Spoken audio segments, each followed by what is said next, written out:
Assalamualaikum. Apa khabar semua? Jumaat 29 Mac 2024. Old-timer Rusia, intelijen dari zaman bekas ketua KGB Brezhnev, memberitahu Putin yang Ukraine, US dan British bersama-sama merancang serangan Rusia tempoh hari. Dan Putin melipat gandakan serangan terhadap Ukraine lebih teruk. Dan KGB namanya dah ditukar kepada FSB Rusia sekarang teman-teman. Dan US terlalu marah dengan Macron. Dan US dan Jerman meminta Macron diam. Kerana pemimpin begini mulutnya sangat besar dan cerita apa yang mereka rancang dan beritahu dunia. Sebab itu Putin hanya melihat dan mendengar apa komen NATO dan EU untuk mengetahui apa plan mereka. Dan ini termasuk dengan Victoria Nuland yang resign tak berapa lama sebelum ini. Nuland adalah ibu perang Ukraine. Dia adalah wakil US di Ukraine sekian lama. Dan dia dipecat. Dia dipecat. Ada orang kata dia retire, tapi dia dipecat. Kerana hari terakhir dia berjumpa Zelensky di Kiev. Dia berkata akan ada surprise yang besar untuk Rusia di masa yang terdekat, sebelum pilihan raya lah. Ketika dia di Kiev berjumpa Zelensky. Dan selepas itu dia umumkan surprise itu.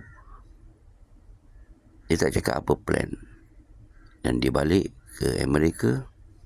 Dan alih-alih dia retire. Kerana dia dah signal akan ada sesuatu yang besar akan berlaku kepada Rusia.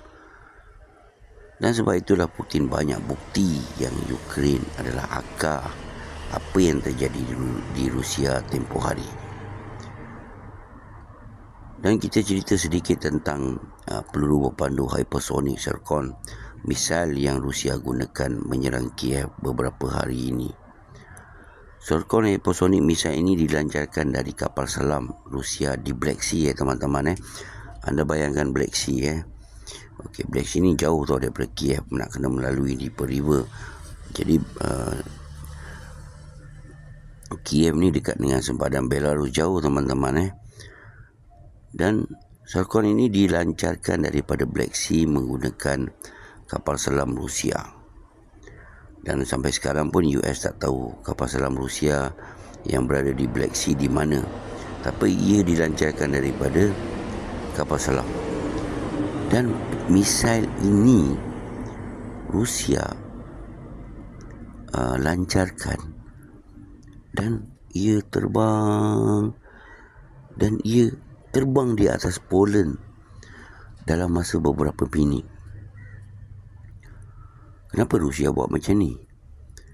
Kenapa nak terbang dekat Poland beberapa minit? Dan lepas tu dia akan ke Kiev dan menghantam sasaran. Ini adalah kerana Putin nak Poland dan Romania tahu yang Rusia mampu menyerang mereka. Dan hypersonic misil Rusia akan terbang tepat ke sasaran di mana yang mereka mahukan.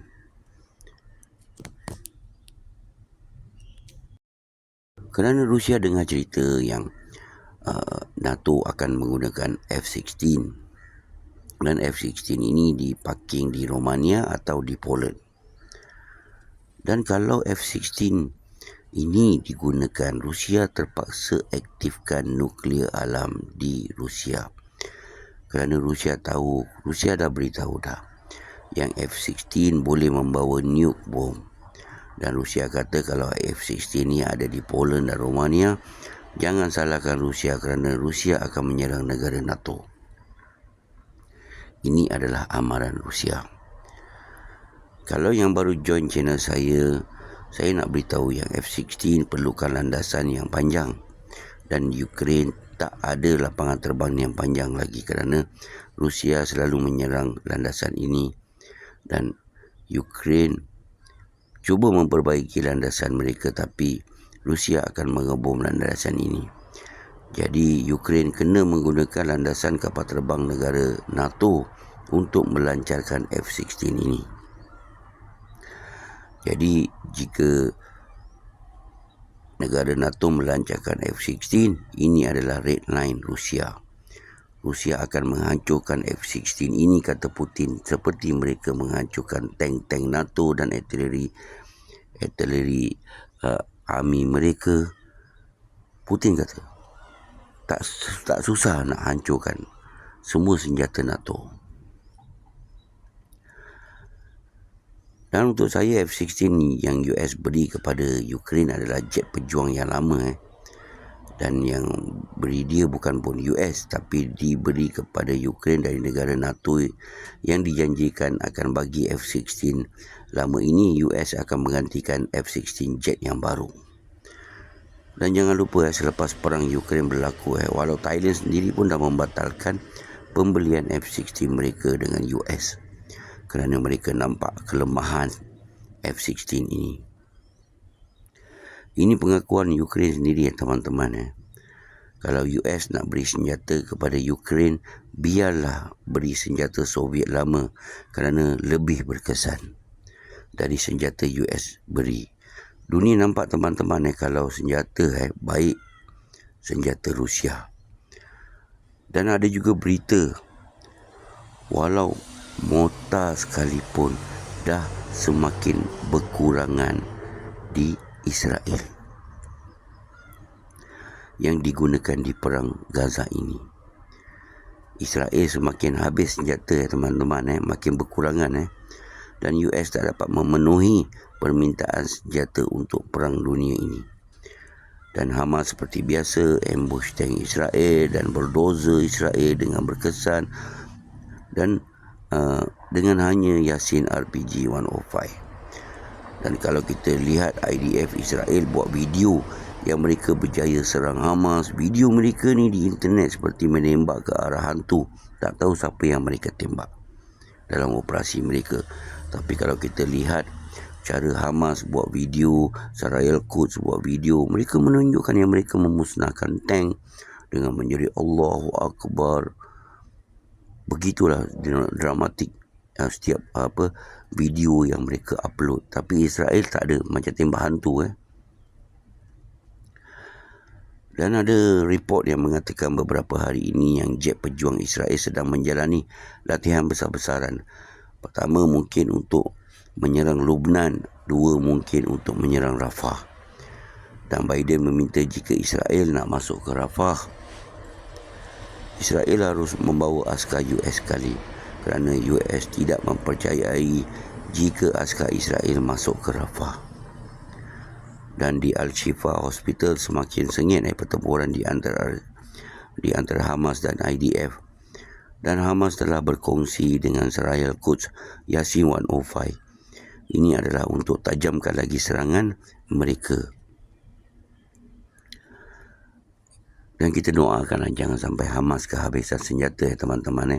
Kerana pernah terjadi sejarah, Hamas bukan kalah lah, terpaksa berhentikan serangan kerana kehabisan senjata. Kita harap sejarah itu tidak akan berulang. Kita doakan, teman-teman. Dan berita dari Israel, 60% askar Israel yang balik dari perang mengalami masalah otak yang hanya dapat dikesan oleh MRI, dan ada mereka kehilangan ingatan. Ini adalah balasan daripada Allah Subhanahu Wa Taala. Selamat hari Jumaat semua. Assalamualaikum. Terima kasih support channel ini. Hurrah everybody.